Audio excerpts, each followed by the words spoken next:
గౌతమ్. మీరు చూస్తున్నారు eyes of Gautam అనే ఛానల్. ఆదికాండపు 4వ భాగం అధ్యయనంలోనికి మీ అందరికి స్వాగతం. ప్రార్థనతో ఈ యొక్క అధ్యయనంలోనికి మనం ముందుకు వెళ్దాం. ప్రార్థన చేసుకుందాం. తండ్రి అయిన దేవ, మీ నామానికి వందనాలు. కృపా సత్య సంపూర్ణుడా, ఇదిగోనండి నీ వాక్యము సత్యము, నీ వాక్యం జీవము.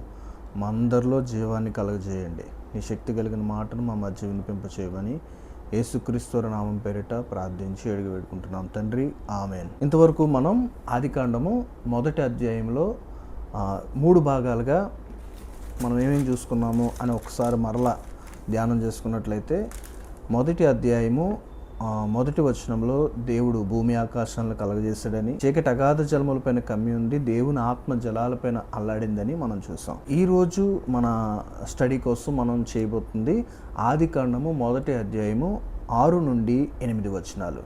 ఇది 2వ రోజుకు సంబంధించిన సృష్టి. సో చదువుతా ఉన్నాను, మీరు కూడా చూడండి. ఆదికాండం 1వ అధ్యాయం 6 నుంచి 8 వచనాలు.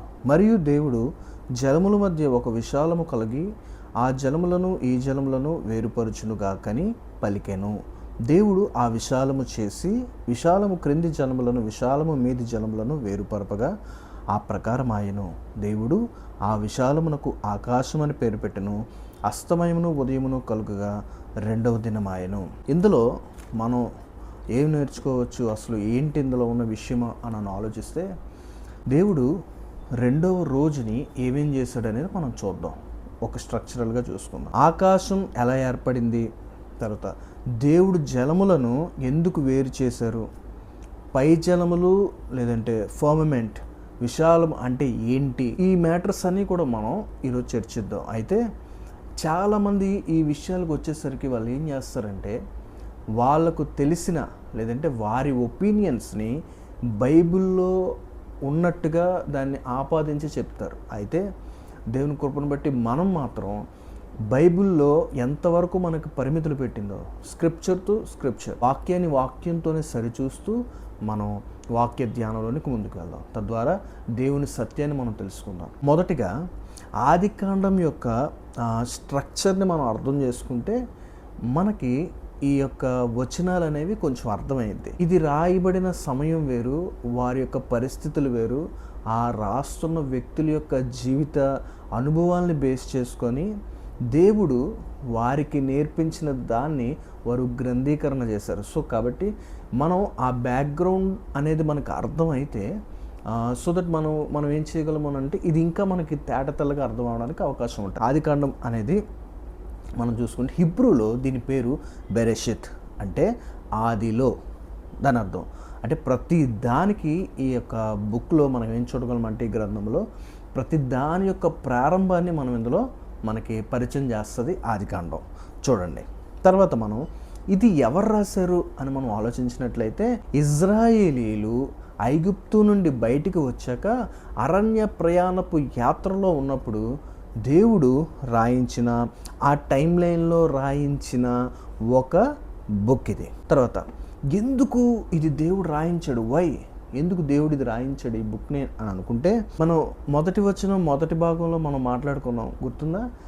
బైబిల్లో వేరొక విధమైన కార్యం ద్వారా లేదంటే వేరొక ఆస్పెక్ట్ని చూపించడానికి బైబిల్లో 1వ అధ్యాయం 1వ వచనం ఎప్పుడు కూడా లేదు. బైబిల్ రావడమే దేవుడు ఉన్నాడు, ఆయన ద్వారానే కలిగింది, ఒక సృష్టికర్త ఉన్నాడు అనే సత్యాన్ని మనకి బోధించడానికి ప్రయత్నం చేస్తుంది. అదే సత్యం. ఇశ్రాయేలీలు వాళ్ళు ఉన్న ఆ సమకాలీన ఆ ప్రదేశంలో, ఆ ప్రాంతంలో జరిగే ప్రక్రియ ఏంటో తెలుసా? వారు బానిసత్వపు సంఖ్యలలో లేదంటే 430 సంవత్సరాల బానిసత్వంలో ఇశ్రాయేలీలు ఉన్నప్పుడు, వారు ఆ యొక్క ఐగుప్తు కానీ ఆ చుట్టుపక్కల పరివాహక ప్రాంతాల్లో, ఆ చుట్టుపక్కల ఉన్న వారికి తెలిసిన ప్రదేశాలన్నింటిలో కూడా జరిగేది ఏంటి అని అంటే, చూడండి, వారు ఆ చుట్టుపక్కల దేశాల్లో కూడా ఉన్న సంస్కృతులు ఏంటి అని అంటే, ఆ రోజుల్లో అందరూ కూడా సూర్యుడిని, చంద్రుణ్ణి, నక్షత్రాల్ని, నదుల్ని, జంతువుల్ని, ఇంకా అనేక రకాలైన వాటిని వారు ఆ దేవతలుగా, దేవుళ్ళుగా పూజించేవారు. అర్థమవుతుందా ఎందుకు ఆదికాండం దేవుడు ఎలా రాయించాడో? మనుషులు సృష్టిని పూజిస్తున్నారు కానీ సృష్టికర్తను పూజించడానికి వారికి లేదు. జ్ఞానం చెప్పేవాడు ఉంటేనే కదా తెలిసిద్ది. సో అందుకనే బైబిల్లో దేవుడు ఆదికాండం బెరెషిత్ అనబడిన ఈ గ్రంథంలో దేవుడు చెప్పడమే ఆది యందు దేవుడు భూమిని ఆకాశాన్ని కలగజేశాడు. అది మొదటి రోజు, అది ఒక ఉపోద్ఘాతం, వెలుగును వేరు చేశాడు ఆయన. మనం మాట్లాడుకున్నాం. సో దేవుడు వెలుగై ఉన్నాడు. ఆయన క్యారెక్టరిస్టిక్స్ని, ఆయన లక్షణాలని మనకి ఇందులో తెలియపరుస్తూ ఉంటుంది. ఇందులో మనం ఏం నేర్చుకోవచ్చు అని అంటే దేవుడే సృష్టికర్త అనబడిన వాడు ఒకళ్ళు ఉన్నారు అనేది మనకి ఈ యొక్క ఆదికాండం స్ట్రక్చర్లో భాగంగా మనం తెలుసుకోవచ్చు. తర్వాత చూడండి, ఇంకా ఇందులో మనం ఒక రకమైన ఒక అద్భుతమైన ప్యాటర్న్ అనేది బైబిల్లో కనిపిస్తుంది పిల్లరా. ఎలా ఉంటుంది అని అంటే చూడండి, దేవుని లక్షణాలు ఎలా ఉంటాయో మనం మీకు ఒక్క సెకండ్లో మీకు చెప్తా చూడండి. ఆదికాండము మొదటి రోజున దేవుడు ఏం చేశాడని చెప్పుకున్నాం? వెలుగు చేశాడు. వెలుగు కలుగును గాక, అంతేనా? దేవుడు వెలుగు కమ్మని పలుకుగా వెలుగు కలిగింది.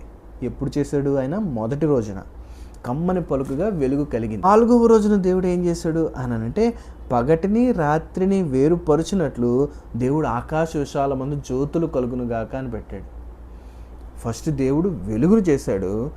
సిమిలారిటీ చూడండి, వెలుగునిచ్చేవి ఏమున్నాయి మనకి భూమి మీద అని అంటే సూర్యుడు చంద్రుడు ఉన్నాడు. పగటిని వెళ్ళటకు సూర్యుడు, రాత్రిలో మనకి వెలుగు ఇవ్వడానికి వెన్నెల కాంతిలో వెలుగునివ్వడానికి చంద్రుడిని దేవుడు చేశాడు. చూడండి అది ఎంత సిమిలారిటీ ఉన్నదో.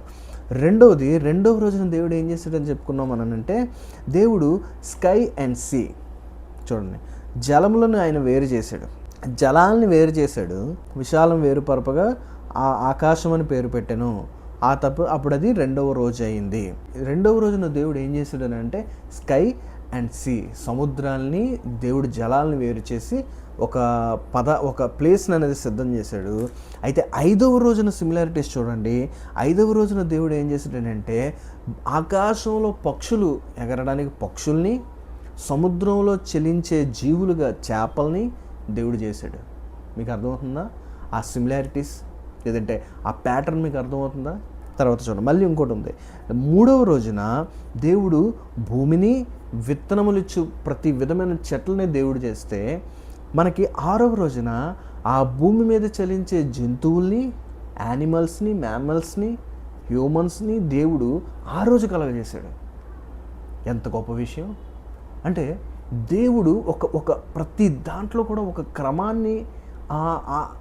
క్రమాన్ని ఒక పద్ధతిని ఉన్నది, పద్ధతి పెట్టే దేవుడు ఆయన సృష్టిలో ఆ పద్ధతి, ఆ క్రమం అనేది మనకి నేరుగా కనిపిస్తూ ఉంటుంది. చూడండి తర్వాత జలముల మధ్య, ఇప్పుడు మనం ఆదికాండం 1వ అధ్యాయము విషయంలోనికి వచ్చేద్దాం. ఆదికాండం 1వ అధ్యాయం 6వ వచనంలో మనం చూసినట్లయితే దేవుడు జలముల మధ్య ఒక విభజన చేసాడండి.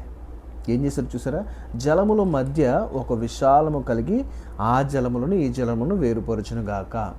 ఇక్కడ మనం చూసినట్లయితే జలముల మధ్య ఒక విభజన, ఒక డిఫరెన్షియేషన్ అనేది దేవుడు చేశాడు. ఎందుకు చేశాడు? ఎందుకు అసలు ఇదంతా జరిగింది అని మనం ఆలోచిస్తే ఒక్కొక్క భాగంగా పార్ట్గా మనం దాన్ని తెలుసుకుందాం. దేవుడు చెప్పాడు. ఏమని చెప్పాడండి? దేవుడు అంటా ఉన్నాడు, దేవుడు చెప్పాడు. దీంతో తన మాట, తన వాక్యంతో ఈ సృష్టిని చేస్తూ ఉన్నాడు. ఆయన మాట్లాడితే సరిపోద్ది. మనకి కీర్తనల గ్రంథంలో చూడండి, కీర్తన 33 అధ్యాయము 6 నుండి మనం చూసుకున్నట్లయితే నేను చదువుతా చూడండి. యెహోవా వాక్కు చేత ఆకాశములు కలిగెను, ఆయన నోటి ఊపిరి చేత వాటి సర్వసమూహము కలిగెను. సముద్ర జలములను రాశిగా కూర్చువాడు ఆయనే, అగాధ జలములను కొట్లలో కూర్చువాడు ఆయనే. దావీదు భక్తుడు రాస్తున్న కీర్తనలో ఆయన ఈ నేపథ్యాన్ని గుర్తు చేసుకుంటూ ఉన్నాడు. దేవుడు ఎలా చేశాడంట చూడండి. దేవుడు వాక్కు చేత ఆకాశాలను కలగజేశాడంట. ఆయన మాట చెప్పడంతో ఈ సర్వ జగత్తులో ఆకాశాల్ని అంతటిని దేవుడు చేశాడు. ఆయన మాటకున్న పవర్, ఆయన వాక్కుకున్న శక్తిని దేవుడు తెలియపరుస్తూ ఉన్నాడు. హెబ్రీలకు రాసిన పత్రిక నూతన నిబంధనలో, న్యూ టెస్ట్మెంట్లో హెబ్రీకి రాసిన పత్రిక 11వ అధ్యాయంలో మనం చూసినట్లయితే 3వ వచనంలో చూసుకున్నట్లయితే ప్రపంచములు దేవుని వాక్యము వలన నిర్మాణమైనవనియు అందును బట్టి దృశ్యమైనది కనబడెడు పదార్థములచే నిర్మింపబడలేదనియు విశ్వాసము చేత గ్రహించుకొనుచున్నాము. పిల్లలు అర్థమవుతుందా? పౌలు భక్తుడు ఏం రాస్తా ఉన్నాడు అని అంటే దృశ్యమైనది అంటే మన కంటికి కనిపిస్తున్న ఏదైతే భూమి, ఆకాశము ఇవన్నీ ఏవైతే ఉన్నాయో మన కళ్ళతో మనం ఏవైతే చూడగలుగుతా ఉన్నామో వీటన్నిటినీ కూడా దేవుడు చూడండి, దృశ్యమైనవి కనబడెడు పదార్థములచే నిర్మింపబడలేదనియు. అంటే కనిపించేవేవి కూడా కనిపించే దాంతో దేవుడు చేయలేదు. ఎంత గొప్ప విషయం!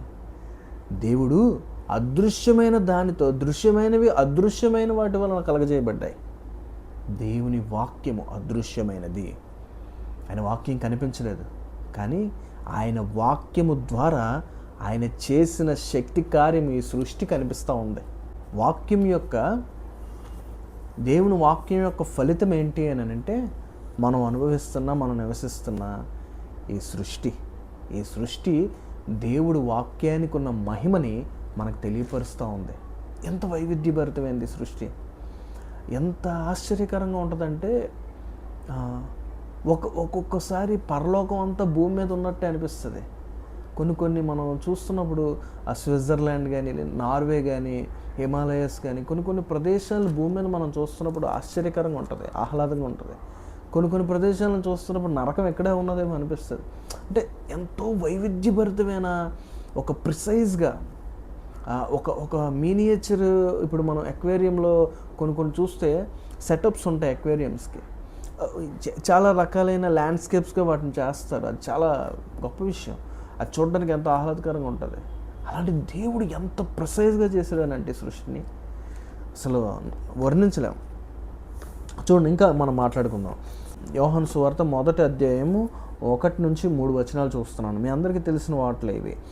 ఆది యందు వాక్యం ఉండెను, వాక్యము దేవుని యొద్ద ఉండెను, వాక్యము దేవుడై ఉండెను. ఆయన ఆది యందు దేవుని యొద్ద ఉండెను, సమస్తమును ఆయన మూలంగా కలిగెను. సమస్తమును ఆయన మూలముగా. ఎవరి మూలముగా? ఇక్కడ ఆయన అంటే ఎవరు? దేవుని వాక్యం. కలిగి ఉన్నది ఏదియు ఆయన లేకుండా కలగలేదు. ఈ భూమి మీద హెబ్రీ పత్రికలో రాయబడినదే ఇందులో కూడా ఉంది. హెబ్రీ పత్రికలో ఏమనుంది? కనిపించేవి కనబడని వాటి చేత నిర్మించబడ్డాయి అని మనం తెలుసుకున్నాం. ఆ కనిపించినది ఏంటి అని అంటే దేవుని వాక్యము. ఆది యందు వాక్యం ఉండెను. ఆదికాండం 1వ వచనంలో దేవుడు ఆదిలో భూమి ఆకాశాలను కలగజేశాడు అని ఇంట్రడక్షన్ ఎలాగైతే ఉందో, భక్తుడైన యోహాన్ అట్ ద సేమ్ వే భక్తుడైన యోహాన్ ఏం రాస్తున్నాడు అని అంటే, ఆది యందు వాక్యం ఉందయ్యా. ఆ వాక్యమే ఏం చేసిందనంట? ఆయన ఆది యందు దేవుని యొద్ద ఉండెను, సమస్తమును ఆయన మూలంగా కలిగెను. వాక్యం ద్వారానే దేవుడు చేశాడు.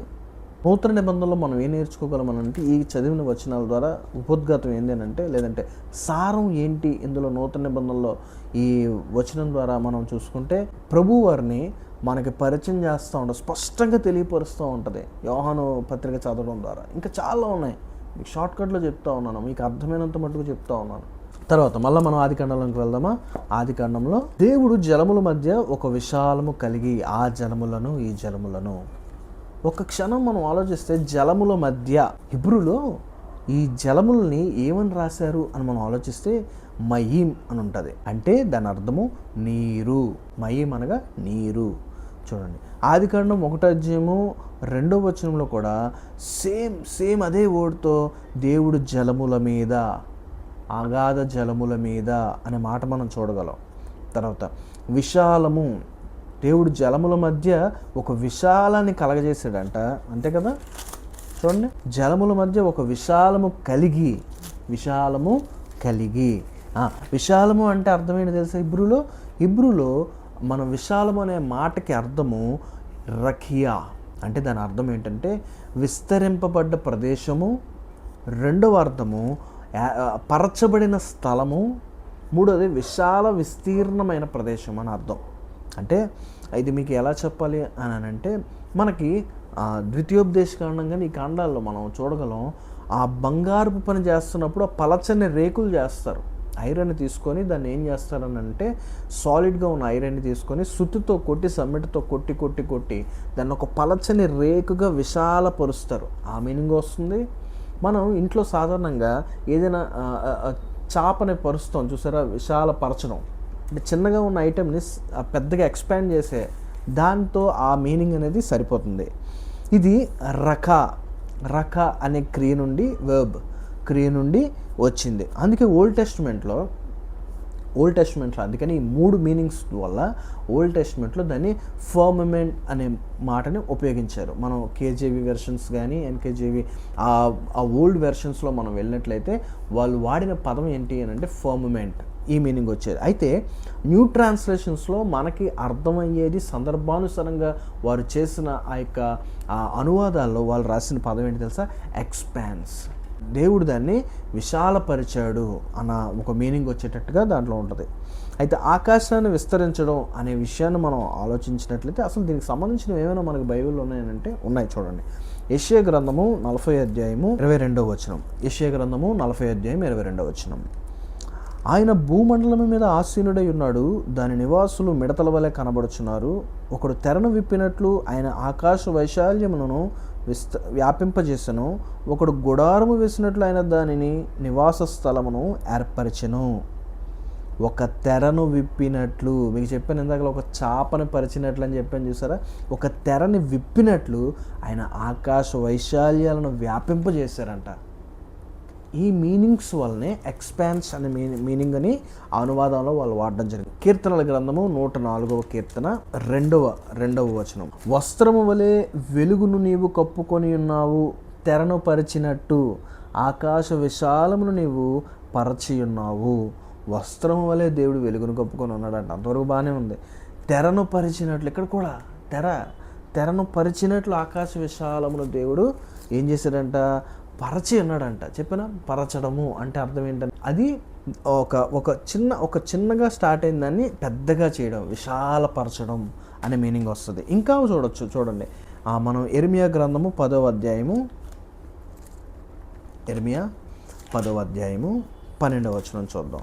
ఆయన తన బలము చేత భూమిని సృష్టించెను, తన జ్ఞానము చేత ప్రపంచమును స్థాపించెను, తన ప్రజ్ఞ చేత ఆకాశమును విశాలపరిచెను. తన ప్రజ్ఞ చేత ఆకాశమును విశాలపరిచెను. దేవుడు తన ప్రజ్ఞ చేత ఆకాశాన్ని విశాలపరిచాడంట. ఇంకొక అద్భుతమైన విషయం ఏంటంటే ఎప్పటికీ ఆకాశం అనేది అబ్జర్వ్ చేయగలిగిన యూనివర్స్ అనేది ఎక్స్పాండ్ అవుతూనే ఉంది ప్రియులారా. ఒక విషయం తెలుసా? మన యుఎస్ నాసా సైంటిస్టులు ఎప్పుడో చాలా కాలం క్రితం వయోజర్ అనబడిన ఒక శాటిలైట్ని ఆకాశంలోకి పంపించారు. అది సోలార్ సిస్టమ్ దాటి వెళ్ళడానికి కొన్ని దశాబ్దాలు పట్టింది మన సోలార్ సిస్టమ్ దాటడానికి. ఇది ఆల్రెడీ మనం మాట్లాడుకున్నాం. ఎంత గొప్ప విషయం అంటే దేవుడు ఒక దీన్ని పరిచినట్టుగా దేవుడు విశాలపరిచాడంట, విశాలాన్ని తయారు చేశాడంట. సో అది మీనింగ్ అందులో. అయితే దేవుడు జలాలను వేరు చేసాడండి. ఏం చేశాడు? జలములను వేరు చేశాడు. ఎందుకు వేరు చేశాడు అని అంటే ఒక క్రమాన్ని దేవుడు కలగజేయడానికి, ఒక అస్తవ్యస్తమైన దాంట్లో నుంచి మనం మొదటి రోజు సృష్టిలో మనం మాట్లాడుకున్నాం, వెలుగుని చీకటిని వేరు చేయడం ద్వారా ఒక ఆర్డర్ని తీసుకొచ్చాడు దేవుడు. So at the same way రెండవ రోజు సృష్టిలో కూడా దేవుడు ప్యాటర్న్ చూడండి ఎలాగ ఉందో అంటే, మొదటి రోజు వెలుగు నుండి చీకటిని వేరు చేశాడు కదా. రెండవ రోజు పై జలములను కింద జలములను, ఎంత మట్టుకు భూమి మీద నీరు ఉండాలి అనే సిస్టమ్ని దేవుడు పెట్టాడు. అందుకే సముద్రపు అలలు చూడండి ఎవరు గిరిగీసినట్లుగా అవి కొంతవరకే వస్తాయి, సునామీల సమయంలో మినహాయించి. దేవుడి యొక్క సృష్టి అది ఎంత పర్ఫెక్ట్గా పెట్టాడంటే 3 వంతులు నీరు భూమి మీద, 1 వంతు మాత్రమే నేల. సముద్రం జస్ట్ 100 మీటర్స్ పెరిగితే, 100 మీటర్లో నీటి మట్టం పెరిగితే భూమి మీద కొన్ని దేశాలే గల్లంతైపోతాయి. మొదటి రోజు దేవుడు వెలుగుని చీకటిని వేరు చేశాడు. రెండవ రోజు దేవుడు పై జలములను కింది జలములను వేరు చేశాడు. అలాగే మూడవ రోజు కూడా దేవుడు సముద్రాన్ని భూమిని వేరు చేశాడు. అందుకే భూమి మీద బతికే జంతువులన్నీ కూడా ప్రాణవాయువు ఆక్సిజన్ పీల్చుకొని బ్రతుకుతాయి. కానీ సముద్రంలో కూడా ఆక్సిజన్ పీల్చుకొని బ్రతుకుతాయి. కానీ అవి ఎలా బ్రతుకుతాయి? నీటిలో పీల్చుకొని బ్రతకగలిగే ఆ మొప్పల వ్యవస్థని దేవుడు, వాటి డిజైన్ని దేవుడు అలా చేశాడు. అందుకే నీళ్ళలో ఉన్న జీవులు వేరు, భూమి మీద ఉన్న జీవులు వేరు. భూమి మీద నీటిలో బతకలేవు, నీటిలో బతికినవి భూమి మీద బ్రతకలేవు, కొన్ని ఉభయచర జీవుల్ని మినహాయిస్తే. సో మనం ఇందులో ఏం నేర్చుకోగలం అని అంటే, దేవుడు ఒక గందరగోళపు స్థితి లేకుండా ఒక ఆర్డర్, ఒక క్రమాన్ని ఆయన ఇష్టపడతాడు ప్రియులారా. మన జీవితంలో కూడా చాలాసార్లు అస్తవ్యస్తమైన బ్రతుకు ఉంటుంది, గజిబిజి ఉంటుంది, ఎలా పడితే అలా మనం మాట్లాడేస్తాం, ఎలా పడితే అలా జీవిస్తాం. కానీ వన్స్ మనం దేవుని చేతులను పడ్డాక, వన్స్ మనం దేవుని ప్రేమను అర్థం చేసుకున్నాక, మన జీవితంలో కూడా ఒక క్రమాన్ని అనుసరించడానికి, ఒక క్రమబద్ధమైన జీవితాన్ని బ్రతకడానికి ఇష్టపడతాం. డిసిప్లిన్ అనేది మనకి ఉన్నప్పుడు, ఒక క్రమబద్ధంగా మనం బ్రతికినప్పుడు మన బ్రతుకుకి ఒక అర్థం అనేది ఉంటుంది. మనం అనేక మందికి ఒక మీనింగ్ఫుల్గా, ఒక ఉపయోగపడే సాధనంగా ఉంటాం. చూడండి, దేవుడు వాక్యం ద్వారా తర్వాత ఈ సృష్టిని కలగజేశారు. తర్వాత ఆయన ఒక ఆర్డర్ని ఇచ్చారు మనకి. మనం ఆల్రెడీ మాట్లాడుకున్నట్లుగా ఆయన ఏం చేశారంట, వాక్యం ద్వారా సృష్టిని చేశాడు. రెండవది ఆయన ఏం చేశారు అని అంటే, ఒక అస్తవ్యస్తమైన కేయోస్ నుంచి ఒక బ్యూటిఫుల్ ఆర్డర్ని ఆయన తీసుకొచ్చాడు. తర్వాత ప్రతి దానికి కూడా ఆయన ఒక పర్పస్ని పెట్టాడు, ఒక లిమిట్స్ని, ఒక పర్పస్ని పెట్టాడు. సముద్రానికి గీతలు గిరిగీసినట్లుగా సముద్రం అంతవరకే ఉండాలి. ఎంత అద్భుతమైన విషయం చూడండి. మూడవ భాగంగా మనం ఏం నేర్చుకుందాం అని అంటే, ఆదికాండము 1వ అధ్యాయము అందులో 7వ వచనం చూసినట్లయితే, విశాలము చేశాడు, విశాలము కిందన జలాలు ఉన్నాయంట, విశాలము పైన జలాలు ఉన్నాయంట. ఇప్పుడు మనం ఇంతవరకు విశాలం అనే దాని గురించి మనం మాట్లాడుకున్నాం. ఇప్పుడు మనం ఆ జలములు, పై జలములు ఏంటి, కింద జలములు ఏంటి, అసలు ఏంటి ఇదంతా, ఎందుకు దేవుడు ఇలా చేశాడు అని మనం ఆలోచిస్తే కొంచెం ఫోకస్ చేసి చూద్దాం. చూడండి, మొత్తం మనం ఆలోచించినట్లయితే ఈ పై జలములు అనేది మొదటగా చూద్దాం. మొదట భూమి మీద మొత్తం అంతా జలాలతో నిండిపోయి ఉంటే, దేవుని ఆత్మ అల్లాడుతూ ఉంటే, దేవుడు ఏం చేశాడు అని అంటే, 2వ రోజున ఈ జలాల్ని వేరు చేశాడు. వేరు చేసి ఏం చేశారనంట, మొదటిగా మనకి ఇందులో మన సర్క్యులేట్ అవుతున్న, లేదంటే పెద్ద పెద్ద పండితులు కానీ వీరు కానీ మనకి ఇందులో ఉన్న అభిప్రాయాలు ఏంటి అంటే, ఈ ఈ ఆకాశము కానీ, ఈ ఆకాశంలో మేఘాలు కానీ, ఆ నీటి ఆవిరి కానీ, ఈ వాతావరణ వ్యవస్థని గురించి కానీ, మేఘాల్లో నీరు ఉంటుంది, భూమిలో నుంచి నీరు ఆవిరయ్యి అది మేఘంగా చేరి అది సర్టెన్ టైంలో మనకు వర్షం కింద మళ్ళీ పడుతుంది. సో ఆ విధంగా వర్ణిస్తారు. రెండవది, ఇంతకుముందు నేను చెప్పినట్లుగా భూమి నీళ్ల చేత నింపబడిపోయినప్పుడు దేవుడు దాన్ని సపరేట్ చేశాడు అనబడిన థియరీ కూడా ఉంది. అదే మనకి దానికి మనం ఎలా చెప్పగలము అని అంటే, పైన జనముల కోసం మొదటిగా కీర్తనల గ్రంథంలో చూద్దాం. చూడండి, మొదటిగా కీర్తనలు 104వ కీర్తన, ఇందాక చదువుకున్నాం కదా, 104వ కీర్తనలో 4వ వచనం చూద్దాం. వాయువులను తనకు దూతలుగాను, అగ్నిజ్వాలను తనకు పరిచారకులుగాను ఆయన చేసుకుని ఉన్నాడు. భూమి ఎన్నటికీ కదలకుండునట్లు ఆయన దానిని పునాదుల మీద స్థిరపరచును. దాని మీద అగాధ జలములను నీవు వస్త్రం వలె కప్పితివి. కొండలకు పైగా నీళ్ళు నిలిచెను, నీవు గద్దెంపగానే అవి పారిపోయెను. ఇంకర్థమవుతుందా? ఇందులో ఏం రాశాడంటే, దేవుడు భూమికి పునాదులు వేశాడంట. ఆ పునాదులని దేవుడంట అగాధ జలములను నీవు వస్త్రం వలె కప్పావు అని ఉంటుంది. పునాదులు ఉన్నాయంట భూమికి పునాదులు వేసిన దేవుడు గొప్ప దేవుడు. ఆ భూమికి పునాదులు ఎక్కడ ఉన్నాయని అంటే, అవి కనిపించకుండానట్లుగా అగాధ జలములు వాటిని ఏం చేస్తున్నాయంటే కప్పి ఉంచాయంట. ఇఫ్ అనే సిచ్యువేషన్ మనం ఆలోచించినట్లయితే, భూమి మీద అసలు సముద్రం ఇంకిపోతే ఏం జరిగిద్ది అని అంటే ఆలోచిస్తే ఎంతో భయంకరంగా ఉంటుంది. మనిషి ఒక రోజు కూడా బ్రతకలేడు. సముద్రాలు భూమి యొక్క వాతావరణపు వేడిని, ఆక్సిజన్ని, మనం అనుకుంటాం అమెజాన్ అడవులు ద్వారా వచ్చే ఆ చెట్ల యొక్క గాలి, అవి వచ్చే ఆక్సిజన్, లేదంటే భూమి మీద ఉన్న మొక్కల ద్వారా ఆక్సిజన్ వచ్చేస్తుంది అనుకుంటున్నాం. తప్పు.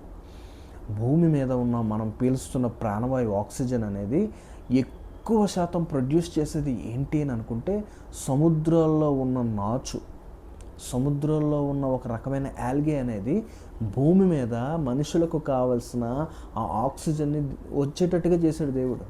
భూమికి పునాది వేశాడు దేవుడు. అది దేని మీద, ఫిజికల్ పునాది అనే కాదు, అది దాని స్ట్రక్చర్ అనేది దేవుడు ఎలా సృష్టించాడు అని అంటే ఒక ఇంటర్లింక్డ్ సిచ్యువేషన్ ఇది. దేవుని జ్ఞానానికి నిజంగా ఆశ్చర్యపోతాం. భూమికి పునాది సముద్రాల లోపల దేవుడు పెట్టాడు.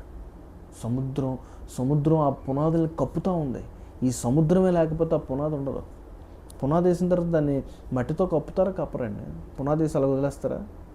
ఉంటుందంటారు అది అలాగా ఉండదు. దానికి ఒక సపోర్ట్ కావాలా.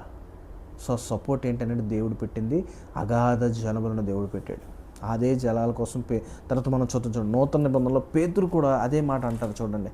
2వ పేతురు పత్రిక 3వ అధ్యాయము 5వ వచనంలో, ఎలాగనగా పూర్వం నుండి ఆకాశం నుండిననియు నీళ్లలో నుండి నీళ్ల వలనను సమకూర్చబడిన భూమియు. ఇక్కడ ఏం రాశారండి? నీళ్లలో నుండి నీళ్ల వలన సమకూర్చబడిన, నీళ్లలో నుండి నీళ్ల వలనను సమకూర్చబడిన భూమియు దేవుని వాక్యము వలన కలిగింది. భక్తుడు ఎంత బాగా రాశాడండి. భూమి అనేదంట నీళ్లలో నుండి, తర్వాత ఇంకేంటంటే నీళ్ల వలన సమకూర్చబడింది భూమి. వాటర్, సముద్రాలు లేకపోతే, 3 వంతుల సముద్రం అనేది లేకపోతే భూమి మీద వాతావరణ వ్యవస్థ అస్తవ్యస్తం అయిపోయింది. వర్షాలు కరువు తాండవిస్తుంది. మనుషులు బ్రతకడానికి, జీవులు బ్రతకడానికి అసలు అవకాశమే లేదు. అంత గొప్పగా దేవుడు సముద్రాలను దేవుడు డిజైన్ చేసి పెట్టాడు. దేవుడు విశాలాన్ని కలగజేశాడు కదా. దేవుడు చెప్పాడు, అది ఎటువంటి దేవుని మాట ఆయన చెప్పిన తర్వాత ఎటువంటి ప్రతిఘటన లేకుండా, అంటే ఎటువంటి అబ్స్ట్రక్షన్ లేకుండా, ఆలస్యం లేకుండా ఆయన మాట ఆయన అన్న వెంటనే జరిగింది. చూడండి ఆ మాట మనం చూద్దాం. గ్రంథము 55వ అధ్యాయం 10వ వచనం నుండి, వర్షమును హిమమును ఆకాశము నుండి వచ్చి ఎక్కడికి ఎలాగూ మరలక భూమిని తడిపి విత్తువానికి విత్తనమును భుజించువారికి ఆహారమును కలుగుటకే అది చిగిర్చి వర్ధిల్లునట్లు చేయును, అలాగే నా నోట నుండి వచ్చి వచనమును ఉండును. దేవుని మాట ఎలాగైతే వర్షం అనేది ఎటు వెళ్ళిపోకుండా అది మరలా భూమిని తడిపి మనకి భోజనాన్ని ఇచ్చే దీనిగా ఎలాగైతే వర్షం అనేది ఉపయోగపడుతుందో వ్యవసాయానికి, అలాగేనంట దేవుని నోటి నుండి వచ్చి ప్రతి మాట కూడా వచ్చి వచనమును ఉంటుందంట. నిష్ఫలము కాదు. భూమి మీద పడే ఏ వర్షపు చినుకు వ్యర్థం కాదు. అలాగే మనకు అర్థం కావడానికి దేవుని మాట కూడా ఎప్పుడు మన జీవితంలో వ్యర్థం కాదు. ఆయన వాగ్దానం మనం పొందుకుంటే, అందుకే చూడండి యాకోబు దేవుడి నుంచి ఒక ఇది కోరుకుంటాడు. మనం ముందు ధ్యానిద్దాం. అందులో ఏమని అనుకుంటాడంటే, నువ్వు నన్ను ఈరోజు దీవిస్తే, ఆశీర్వదిస్తే తప్ప నేను నీ పాదాలను వదలనయ్యా అంటాడు. ఆయన వాక్కు, ఆయన వాగ్దానం, ఆయన మాట చాలు. అబ్రహాము జీవితంలో దేవుడిచ్చిన వాగ్దానం ఆయన మర్చిపోలేదు. ఆయన మాటకున్న గొప్పతనం అది. సో ఇంత గొప్పగా దేవుడు తన మాట ద్వారా ఈ సృష్టిని, ఈ విశాలాన్ని దేవుడు కలగజేశాడు ప్రియులారా. తర్వాత చూడండి 4వ భాగంగా, దేవుడు విశాలమునకు ఆకాశమని పేరు పెట్టెను. ఆయన ప్రతిదానికి పేర్లు పెట్టాడండి సృష్టిలో. అదే రీతిగా మనం రాబోయే అధ్యాయంలో చూస్తాం, ఆదాము కూడా అన్ని జంతువులకు కూడా పేర్లు పెట్టాడంట. ఆయన ఎలాగైతే పేర్లు పెట్టాడో అలాగే పేరు పెట్టడం ఏంటి అని మనం ఆలోచిస్తే, పేరు పెట్టిన వ్యక్తి పెట్టబడిన వ్యక్తి కన్నా గొప్ప అని అర్థం. ఆయన అధికారాన్ని మనం ఇందులో చూడగలం. దేవుడు విశాలానికి ఆకాశం అని పేరు పెట్టాడంట. వెలుగుకి పగలని, చీకటికి రాత్రి అని దేవుడు పేరు పెట్టాడంట. మనం మొదటి రోజు సృష్టిలో మనం చూడగలం. చూడండి తర్వాత ఆకాశము, అసలు ఆకాశము అనే దాని మీద మనం కేంద్రీకరించినట్లయితే, దేవుడు ఆ విశాలానికి ఏమని పేరు పెట్టాడు? ఆకాశం అని పేరు పెట్టాడు. ఇప్పుడు ఈ ఆకాశము అనేది హిబ్రూలో ఏమని ఉంటుంది అని మనం చూస్తే, హిబ్రూలో ఆకాశము అనే పదానికి మీనింగ్ ఏంటంటే షమయిం అని ఉంటుంది. మయిం అంటే నీరు, షమాయిం అంటే ఆకాశము. అందుకే చాలామంది ఆ పండితులు వారు ఒక నిర్ణయానికి ఎలా వచ్చారు, లేదంటే ఒక ప్రతిపాదన ఎలా చేశారు అని మనం ఆలోచిస్తే, ఆకాశంలో నీళ్ళు ఉన్నాయి. ఎలా ఉన్నాయి? మేఘపు రూపంలో ఉన్నాయి. సో అందుకనే ఆకాశము షమయిం, ఆకాశంలో దేవుడు నేల నుంచాడు. 2 రకాల మీనింగ్ వచ్చినట్లుగా చాలా బ్యూటిఫుల్గా ఆ పదాలను ఉపయోగించడం జరిగింది. మయిం అంటే నీరు, షమయిం అంటే ఆకాశము. ఆదికాండము 1వ అధ్యాయము 20వ వచనంలో, పక్షులు ఆకాశంలో ఎగురుతాయి అనే పదం దగ్గర షమయిం వాడబడింది. అదేవిధంగా మొదటి అధ్యాయం ఆదికాండంలో 14-15 వచనం చూసినట్లయితే సూర్యుని చంద్రుని ఇవన్నీ చేసినప్పుడు కూడా అక్కడ వాడబడిన ఆకాశం అనే పదాన్ని కూడా షమాయిం అనే పదాన్ని మనం చూడగలం. సో షమాయిం అనగా అర్థం ఏంటంటే ఆకాశము. కీర్తనలో కూడా నీ నివాస స్థలము అనే నీ దేవుని నివాస స్థలము అనే వాడబడిన ఆ ప్రదేశంలో మనం చూడగలం షమాయిం అనే పదాన్ని మనం హిబ్రూలో చూడగలం ఈ రిఫరెన్సెస్లో. ఈ విధంగా మనకి ఆకాశం అంటే అర్థం ఏంటంటే హిబ్రూలో షమాయిం అంటే నీళ్లు కలిగినది అన్నట్లుగా మీనింగ్ వస్తుంది. తర్వాత ఈ నీళ్ళు కలిగినదిగా మీనింగ్ వస్తుంది. ప్లస్ సిచ్యువేషన్ బేస్ చేసుకుంటూ అంటే ఒక్కొక్క సృష్టి ఒక్కొక్క దగ్గర మనం చదువుకున్న వచనాల్లో పక్షులు ఎగిరే ఆకాశము షమాయిమే, తర్వాత మనం చూసుకున్నట్లయితే భూమి చంద్రుడు ఇవన్నీ ఉన్న నక్షత్రాలు ఉన్నది షమాయిమే ఆకాశమే. తర్వాత కీర్తనలో దేవుని నివాస స్థలము అది కూడా షమాయిం అనే రాశారు, ఆకాశం అనే రాశారు. అలాగని అంతా ఒకటేనా అంటే దాని మీనింగ్ అనేది ఆ చదువుతున్న కాంటెక్స్ట్ బట్టి ఆ షమాయిం అనబడిన మీనింగ్ అనేది మారుతూ ఉంటుంది మనకు అర్థం కావడానికి. సో ఈ విధంగా మనం అబ్జర్వ్ చేసుకోవచ్చు. అయితే అసలు ఎందుకు, అసలు ఏంటి ఇదంతా, దేనికి ఈ ఆకాశం ఇదంతా దేవుడు ఎందుకు చేశాడు అని మనం ఆలోచిస్తే ప్రతిదానికి ఒక పర్పస్ ఉంటుందని మనం మాట్లాడుకున్నాం కదా. దేవుడు చేసే ప్రతిదానికి ఒక క్రమాన్ని, దానికి ఒక ఉద్దేశాన్ని ఆయన కలిగి ఉన్నాడు అనే విషయాన్ని మనం నేర్చుకుంటూ ఉన్నాం. ఇదంతా దేనికోసమనంటే ఆయన జ్ఞానాన్ని, ఆయన గుణలక్షణాన్ని మనం నేర్చుకునే ప్రయాసే ఇదంతా కూడా. దీని ద్వారా మనం ఏం నేర్చుకుంటాం, దీనివల్ల వచ్చే ఉపయోగం ఏంటి అని అంటే ఇంకేదో కాదు, దేవుని జ్ఞానాన్ని మనం నేర్చుకోగలుగుతున్నాం. అయితే ఏంటి ఇందులో ఉంది అని చూస్తే చూడండి, కీర్తనల గ్రంథము అసలు ఎందుకు దేవుడు ఆకాశాన్ని అలా సృష్టించాడు అని మనం ఆలోచిస్తే 19వ అధ్యాయం కీర్తనలు 1వ వచనం, ఆకాశములు దేవుని మహిమను వివరించుచున్నవి, అంతరిక్షమైన చేతి పనిని ప్రచురపరుచుచున్నది, పగటికి పగలు బోధ చేయుచుంది, రాత్రికి రాత్రి జ్ఞానము తెలుపుచూ ఉంది. ఇందులో మనం చూస్తే ఆకాశము దేవుని మహిమని వివరించడానికి దేవుడు ఆకాశాన్ని కలగజేశాడంట. అంటే ఆకాశం ఏం చేయట్లే, ఆకాశం దేవుడు ఎలాగైతే నిర్మించాడో అది కలిగిందో అది దాని క్రమంలో పోతూ ఉంది. ఇప్పుడంటే లైట్ పొల్యూషన్ వచ్చేసింది సిటీస్లో, బట్ మనం మన తాతల తరానికి వెళ్ళినట్లయితే ఇంత డెవలప్మెంట్ లేదు భారతదేశంలో. లేదంటే ఆఫ్రికన్ రీజియన్స్లో కానీ బాగా లైట్ పొల్యూషన్ లేని సిటీస్లో కాకుండా విలేజెస్ సైడ్లో మనం చూస్తున్నట్టయితే రాత్రి పడుకున్నప్పుడు ఆకాశాన్ని చూసినప్పుడు ఆశ్చర్యం అనిపిస్తుంది. మిలిమిట్లు కొలిపే కాంతి, ఆ నక్షత్రాలు అవన్నీ చూస్తున్నప్పుడు ఎంత అద్భుతంగా ఉంటుందంటే దేవుడు ఎలా చేశాడు, అసలు ఎంత గొప్పదాన్ని అనబడే మహిమను తెలియపరుస్తూ ఉంది ఆకాశం. అది చూడాలనే మనం పైకి చూసిన ప్రతిసారి కూడా దేవుడి యొక్క గొప్పతనం, ఆయన అథారిటీ, ఆయన ఉన్నాడు అనబడిన ఆ ఉద్దేశాన్ని దేవుడు మనిషికి తెలియపరచడానికే అంతగా దేవుడు చేశాడు. అందుకే ఆకాశం అంట దేవుని మహిమను వివరిస్తూ ఉంది, అంతరిక్షమైన చేతి పనిని బోధిస్తూ ఉంది, ప్రచురపరుస్తూ ఉంది. వీటికి జ్ఞానం లేదు, భాష లేదు, కానీ అవి ప్రచురపరుస్తూ ఉన్నాయి దేవుని మహిమని. దీర్ఘంగా ఆలోచిస్తే మనకు అర్థమయ్యేది దేవుని యొక్క సృష్టిలో దేవుడు చేసిన అద్భుతాన్ని. ఎంత క్రమంగా, ఎంత ఆర్డర్గా ఎవరు చేయగలరు? దేవుడు తప్ప. దేవుడు లేడని బుద్ధిహీనులు అనుకుంటారంట, కానీ దేవుడు ఉన్నాడు అని ఆకాశము సర్వసృష్టి గట్టిగా వాదిస్తూ ఉంది. నోరున్న మనిషి దేవుడు లేడని మాట్లాడుతూ ఉంటే, నోరు లేని భాష లేని సృష్టి దేవుడు మహిమను చూపిస్తూ ఉంది. ఆయన ఉన్నాడు, ఆయనే చేశాడు అని మనకి చెబుతూ ఉంది. సృష్టిని పూజించమని దేవుడు చెప్పలేదు. సృష్టి ఎప్పుడు కూడా ఆయన మహోన్నత్వాన్ని, ఆయన గొప్పతనాన్ని మనకు తెలియపరుస్తూ ఉంటుంది. నేను కాదు, అదిగో ఆయన. కానీ మనిషి ఏం చేస్తున్నాడు అని అంటే సృష్టినే వర్షిప్ చేసుకుంటా ఉన్నాం. మనం ఏం నేర్చుకుంటున్నాం? దేవుడు క్రమానికి కర్త. ఆయన ప్రతిదీ కూడా ఒక క్రమంగా చేశాడు. ఆయన వాక్కుతో, ఆయన మాటలో శక్తి ఉంది పిల్లరా. ఆయన మాట మన జీవితాన్ని మార్చగలదు. ఆయన మాటలో జీవం ఉంది, అది మనకి జీవాన్ని దయచేయగలదు.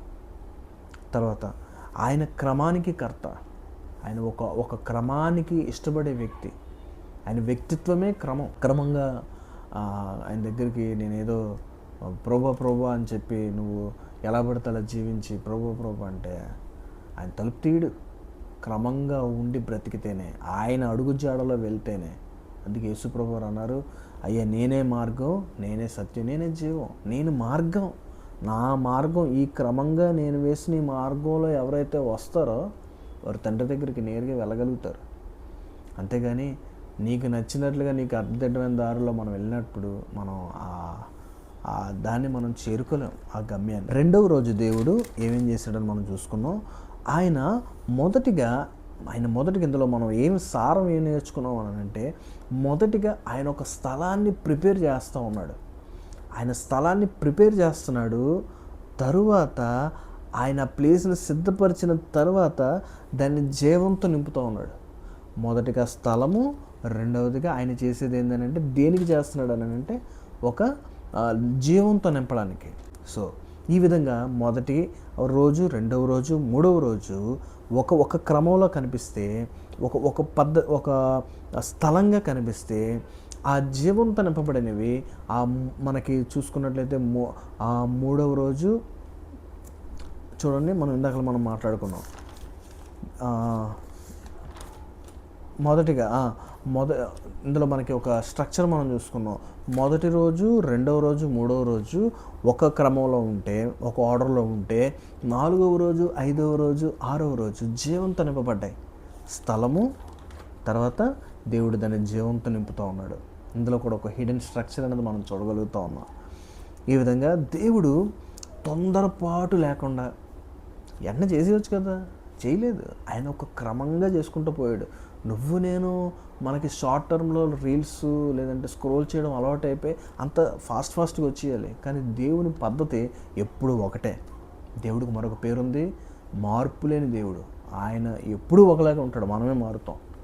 కాబట్టి ఆయన తొందరపడలేదు. తొందరపాటు లేకుండా ప్రతిదానికి ఒక సమయం నిర్ణయించాడు. చూడండి, వర్షాకాలంలో వర్షం పడుతుంది, ఎండాకాలంలో ఎండ వస్తుంది, శీతాకాలంలో చలేస్తుంది. ఇవన్నీ ఒక క్రమంగా వెళ్తాయి. వెంటనే వచ్చేసి జరిగిపోయి వెళ్ళిపో. దేవుడు ఒక ప్యాటర్న్ పెట్టాడు సృష్టిలో. తొందరపాటు లేకుండా ప్రతిదానికి దేవుడు ఒక సమయాన్ని, ఒక పర్పస్ని, ఒక లిమిట్స్ని దేవుడు పెట్టాడు, బౌండరీస్ని దేవుడు పెట్టాడు. ఆ విధంగా సృష్టి తన నియమాలకు అనుగుణంగా సృష్టి జరుగుతూ ఉంది.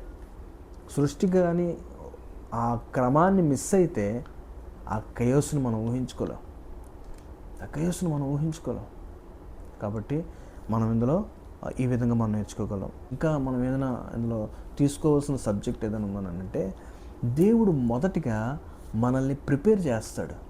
దేవుడు మొదటిగా మనల్ని సిద్ధపరుస్తాడు.